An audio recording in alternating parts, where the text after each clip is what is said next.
All right, and welcome in everybody. Hope you all are having a fantastic, fantabulous, awesome freaking day. My name is Garrett Shoemake, and this is the SHOUTOUT coming at you with my Week 5 recap. Week 5 was the week of upsets, the week of comebacks. We saw some crazy games. The Bills and the Eagles are no more. They lost their games. No more teams remained undefeated after 5 weeks. That's been a long time coming. It's been so many years since we've had, a team or all winless teams, not all winless teams, all teams lose at least one game so early into the year. Like, we're gotten so used to teams being, 5, 6-0, 7-0, 8-0, 9-0. Like, it happens every year. And so to see that happen in week 5, pretty crazy. I don't remember the last time all teams have lost a game so early to this point. Goes to show the parity that is in the NFL right now. And then other comeback wins. The Titans came back and won. That was pretty big. The Jaguars came back and got a huge win on Monday night. Wow. And it even extended out into college. I know I don't talk about college ball on the show, but do you guys follow college football? Did you see what happened? Florida, unranked Florida beat Texas, knocked them unranked. What a bunch of frauds they are. And then Penn State, they lose to Oregon in last week in double overtime. And then this week they go to UCLA, winless UCLA with an interim head coach, and they lose, and now they're unranked. That's the AP preseason ranked first and second teams in the country, and they are now unranked. And this one isn't really an upset, but FSU lost pretty bad at home against Miami. Miami throttled them the entire game until the fourth quarter, which admittedly FSU won it. They definitely fought back and fought till the end in that game, but that's not really an upset, but I wanted to mention it because FSU was ranked and now they are unranked. I mean, the comebacks were crazy. I mean, they were crazy this week. I don't remember how many times I kept on looking at the TV. And as I took my friend out for his 21st birthday. We went to the Hard Rock and gambled. So that's why this is I'm talking about. I'm talking about this from my perspective from that moment. But that being said, I can't remember looking at the TV every time as I'm like playing roulette, and I'm like, what the heck? Like I kept on looking up at the TVs and seeing all the score changes, and I'm like, what in the world is happening right now? So it was a pretty crazy experience. Seeing all these comebacks happen throughout the week was amazing. Other than that, my top 5 games of the week, we'll talk about that for really quick. They were better this week compared to what they have been. Number 1, Chargers-Commanders was a dud. No, once again, top game of the week, another absolute dud. But you know what? That's okay, because the Seahawks-Bucs was a great game. The Giants, I kind of combined them right there. Saints-Giants, that was interesting, because the Saints got their first win of the year. That was really good. Then 49ers-Rams was a phenomenal game. Amazing stuff. And so, overall, 3 out of the 5 games were successful. And then the Cowboys Jets was another dud, honestly. I had a little too much faith in the Jets, apparently. But with that being said, also my announcement, if you guys didn't see my Week 5 preview, I'm going to be leaving on vacation later this week. So, no content for a while until I get back on the 27th. And then that week, I think it's either the Week 8 or Week 9 preview that we will start with. I think it's the Week 8 preview, I'm pretty sure. I could be wrong on that, so don't at me. But I'm going to be back on the 27th. So that Thursday, you guys are going to see that upcoming NFL Weeks preview, whatever that comes out to. I can't remember what it was. So keep an eye out, mark your calendars, and I will still communicate with you guys on my top 5 games of the week and also my weekly picks. I will put a community post out every single week, including this one, pretty much giving you my picks, my predictions, and everything in between. So with that being said, that's enough of that rambling about college ball, about upsets, about me leaving on vacation. Let's begin recapping NFL Week 5. And as we always say, it is time to let it recap. Starting with number 5, the Saints get their first win over the Giants, 26-14. What a motivating win for them, and they played solid ball. But for the Giants, they had a win here, but they fell apart in the second half. And starting with key 1, they lost the small battles on third down in the red zone. And worst of all, they could not take care of the ball. Look at this, Jordan Howden returning this fumble to the house. Giants turned the ball over on 5 straight drives in the second half. That's not good enough at all. And then key 2, getting the run game going. They were solid. Cam Scatteroo had 59 yards, Dart ran for 55 off schedule, but it wasn't enough to consistently sustain drives all game long, so they did run it with success, but not enough to influence the game. Then getting into key 3, pressuring Spencer Rattler. They got 17 pressures, that was more than 50% of his dropbacks, but no sacks. They got to be able to finish on some of those, and it allowed the Saints to start rolling. Giants, though, roll backward to 1-4. Now let's talk about Nolans and their big win. They won the small battles. They remained consistent, productive, and most of all, they won key 2 by not shooting themselves in the foot. They had no turnovers, and they forced 5, picked off Jackson Dart twice, and recovered 3 fumbles. Man, Jackson Dart was a roller coaster in this game. But back to the Saints in key 3, protecting Rattler. The 17 pressures aren't great, but not allowing a sack and seeing what they were able to do at points in this game. But also shout out to Kelvin Banks and Talise Fuaga, allowing 1 combined pressure between the two the whole game. The Saints got an absolute duo right there at tackle. They moved to 1-4 on the year. Let's move to number 4, where the Cowboys dogged the Jets 37-22, and it was a blowout until the 4th quarter. And how was their offense so successful? They ran the ball. Javonte Williams had 16 carries, 135 yards in this touchdown. He had a fantastic day. I'm honestly really happy for him to be playing well. And then we look at key 2, blitzing more. They did not, but it didn't matter. Their defense didn't allow a touchdown until midway through the 4th quarter, and they still tallied 5 sacks regardless. Add this fumble here as a cherry on top the whole thing. And then this is why I said the Cowboys needed to score points, because you never knew if the Jets would ever wake up on offense, and they could, but they didn't need to because it was too late, or the Jets was too late. But this was a great game for the Cowboys on both sides of the ball. They moved to 2-2 and won. Looking at the New York Jets, this was a game they needed badly, and now being the only winless team stings that much more. Starting with key 1, getting the pass game going, it was not as good as the stat line showed. Half of Justin Fields' yards came in the 4th quarter, but Garrett Wilson was good, and Mason Taylor had 9 catches, though there's a bright spot, but it was no near good enough. But they did accomplish key 2, winning on 3rd down. They were better than Dallas in this game, and that gets a pass. And then key 3, scoring points. No, the idea was to score points throughout the game to compete, not drop them all in the last 7 minutes when the game is over. Jets fall to 0-5, and here's a stat. First 0-5 team in NFL history to not force a turnover yet. Ouch. Oh, here we go. Thursday night, 49ers beat the Rams 26-23 in overtime off this awesome 4th down stop. This defense has bounced back in ways I didn't think was possible. But starting with key 1, running the ball. They weren't successful, but they ran it a lot, so they remained balanced. They didn't deter from it, and it helped Mac Jones play really, really good in this game. And playing a balanced ball gets you where? Accomplishing key 2, winning on 3rd down. This was a matchup that the 49ers had to win, and they did a lot better than the Rams, and then adds up to key 3, keeping this game close. This was a back and forth affair. It was fun. The 49ers were close the whole time, and they were able to pull through and roll to 4-1 and have sole control of first place in the NFC West. And now we get to the Rams, and they were so close. They could have won this game, and it was lost in key 1, winning in the red zone. This Kyren Williams fumble was just shocking. With a chance to take the lead, overtime probably doesn't happen here.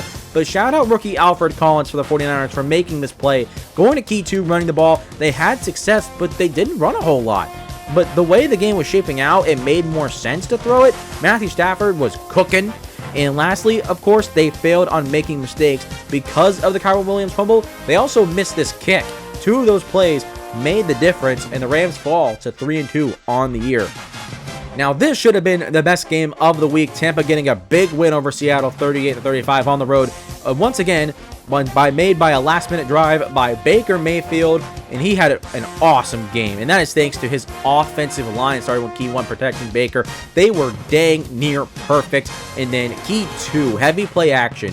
They did not run a lot of it like I thought they would, considering it was about to be helpful, considering the Seahawks defensive line.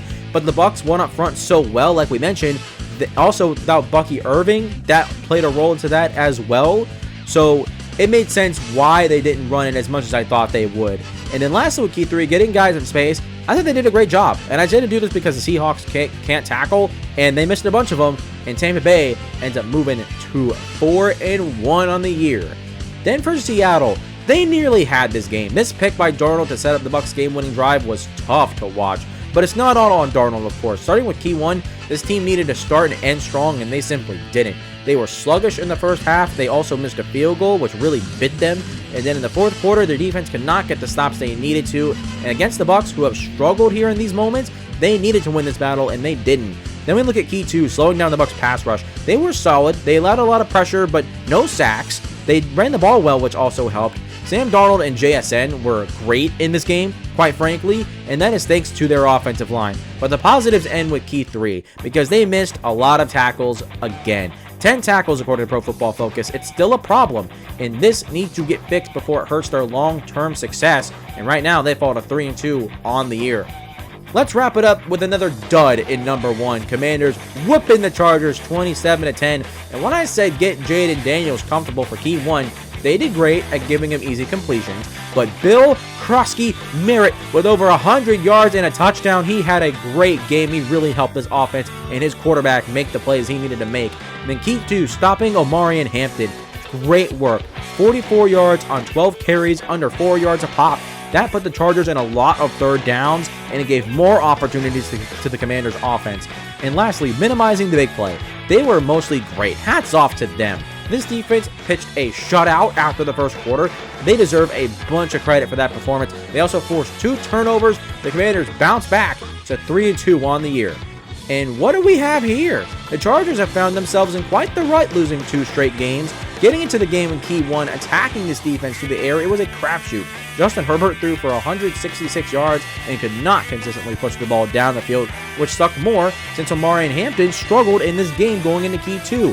He needed to build off a strong performance last week, so to not see that happen is disappointing. But the offensive line, looking at key 3, was horrible again. 21 pressures, 5 sacks, nothing could be done, and losing up front never bodes well. Hopefully they can get some of these guys back soon because they really, really need it right now. Chargers fall to 3-2. So there is my top 5 games of the week for you guys. As I said, 3 of them were solid, 2 of them were a complete dud, but overall it was a better week because the games that we got that were good were pretty good and interesting. So honestly, I would say that's a pass. Obviously, it's not great. It's not perfect, but it's not always going to be perfect. But I'm always going to strive and get the best games I can, or to pick the best games I can, not just for me, because what I think is going to be good, but also what you guys should really enjoy as well. I'm trying to do a lot of stuff here. But with that being said, let's look at every other game this week and tell you what happened. So, Vikings, Browns. Vikings get the win. Dylan Gabriel in his first start was not bad. They ended up trading away Joe Flacco to the Bengals, so they see enough in him to roll with him for the rest of the year for now. So that bodes well for the Browns somewhat, I guess. I mean, they might as well. There's not really anything else Joe Flacco can bring to them at this point. And then Raiders, Colts. Colts won 40-6. The Raiders are in shambles right now. Nothing is looking good. Max Crosby, Brock Bowers, the top players on this team aren't playing well. And Geno Smith, once again, is Gene, the pick machine. He is awful right now. And then Broncos, Eagles. Broncos get the big comeback, down 17-3. They get a big win on the road against one of the best teams in the NFL. Philly could not get the run game going, and Jalen Hurts for the first time threw for over 40 pass attempts in his career, I think it was, and well, they lost. So all you Jalen Hurts haters, here you go. Here's some ammunition for you. And then Dolphins, Panthers. Panthers came back and won 27-24. They were down 17-0. This was another big comeback win in this Week 5 slate. And oh my goodness, Rico Dowdle, 200 yards. Eric Collins calling the game. If you guys don't know who that is the Charlotte Hornets announcer for the NBA that's always screaming and electric. That's who was calling this game. He was awesome. I loved it. Rico Dowdle, great game for you, my friend. And then Texans, Ravens. What the heck is going on in Baltimore? It is turmoil right now. All the players have hurt. I thought they'd be able to get a bounce back win, but you know what? Houston's finding their ground. They're finding their rhythm, and having a big blowout win against an injured opponent like the Ravens is good. I mean, 44 points. You don't score 44 points just because your opposing team is injured. They had to have a bad game plan going into it. So Texans get a big win on the road, and then Titans, Cardinals. Titans get their first win of the year. I made a video talking about it a couple days ago, but The Titans got a bunch of lucky breaks, but they were able to capitalize at the end. Cam Ward, big time throw to Calvin Ridley to end the game and set up a game-winning field goal. Cardinals lose 3 straight games, all off of game-winning field goals. They got some serious problems they need to address because their season started off promising and quickly slipped away from them into where things are looking very, very bleak. And then Lions-Bengals, Lions beat up on them. I figured that would happen. Although the Bengals were a little bit more competitive in this game than I thought they would be, but they have Joe Flacco now, so that's going to be interesting to watch. But the Lions, once again, dominated. Nothing there that I did not expect. And then Patriots-Bills on Sunday Night Football. Patriots get the road. Mike Vrabel with a big win for his squad. The Patriots, with 2 wins in a row now, are looking pretty solid. They definitely are a much better football team compared to last year, and that's why they brought in Mike Vrabel. So to see them do well, good. That is really, really good for them. Patriots fans can ease a little bit, knowing that maybe better times are on the horizon is what they've been these past couple of years. Then Chiefs-Jaguars. Jaguars get a big win on Monday Night Football. Trevor Lawrence fell down twice, got up and ran it for a touchdown. And as great as the play was, honestly, it should have never happened. The fact that you look at the play and see Chris Jones, highest paid defensive tackle in the NFL, standing there doing absolutely nothing when no one's clearly touching Trevor Lawrence down. There's no whistle blowing. I don't know what the heck was going through his brain at the moment. It must have just short-circuited. But holy crap, he could have made a difference in that play, and he did not. He probably could have stopped the play, if I'm honest with you. He probably, after Trevor Lawrence got up, could have shut him down and not let him break a tackle on the left side and run him for a touchdown. So to see the lack of effort there was very frustrating, but Trevor Lawrence made a big play when his team needed it. Jaguars moved to 4-1, and they are looking kind of dangerous right now. Holy crap.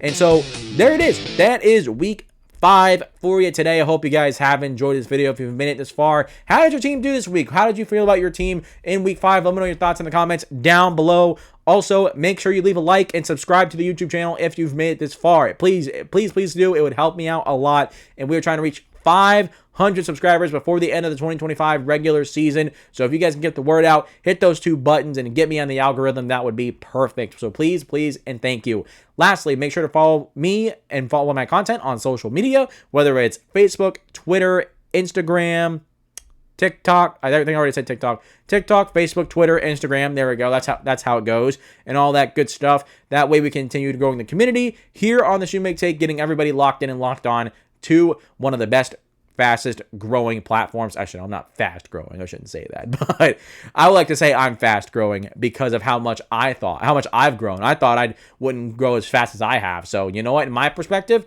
in my eyes, screw it. We're a fast growing channel. Why not? Why not like and subscribe to one of these channels? The SHOUTOUT is where it's at. But with that being said, I hope you guys have enjoyed. I love you guys. Appreciate you guys. Remember, I'm going to be gone for 2 weeks on vacation. I will not be back until the 27th. So that following week preview is the next video I'll be making, but I will be messaging you guys, more like putting a community post out for you guys, giving my week predictions and picks like I do every single week. But that is it for me. Love you, appreciate you, and as always, I will see you all next time.